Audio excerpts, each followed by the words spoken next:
I'm Joe Feddersen. I'm a member of the Colville Confederated Tribes. My tribal background is Okanagan and Arrow Lakes. I bounce back and forth between a lot of media to talk about memory, cultural kind of icons.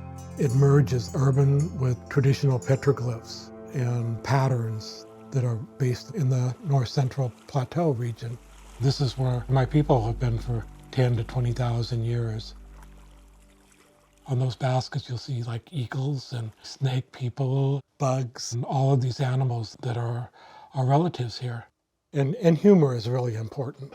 Using the traditional forms with like parking lot designs on it, high voltage towers and cul-de-sacs, pickup trucks. I kind of think of it like a decoy, like this thing, you're drawn to it. And then when you realize what it is, and you go, yes, it was a freeway with HOV lanes. It wasn't some sacred old pattern or anything. It's about today. And I often hope that my work will add to our cultural collateral.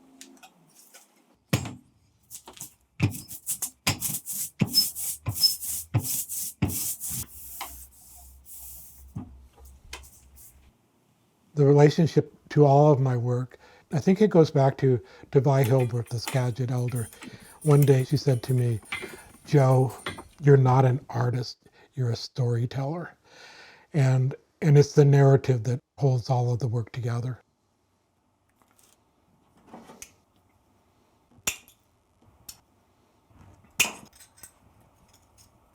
My mom, she said that when I was a toddler, she would give me two coffee cans and one would be filled with rocks. And I would sit there and I'd look at each rock and then put it into the other can.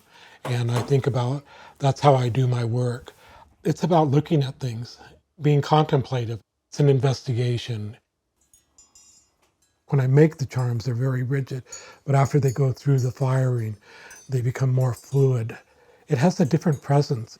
They have a life to them, and I think the life comes through the firing. Some people can look at the work and see a totally different thing, and it's totally valid. Just like when you read your horoscope in the morning, it relates to everybody in a different way. It acts as kind of a trigger to help memories and help bring out your own thoughts. Obviously, it's an honor to represent your people. There's no feeling like when you walk into a room and you're surrounded by your people. And it's sometimes a burden to have to explain your culture to everybody. But when the other pandemic decimated our people, I think we lost a lot of the stories that were related to the patterns. And so these are my stories.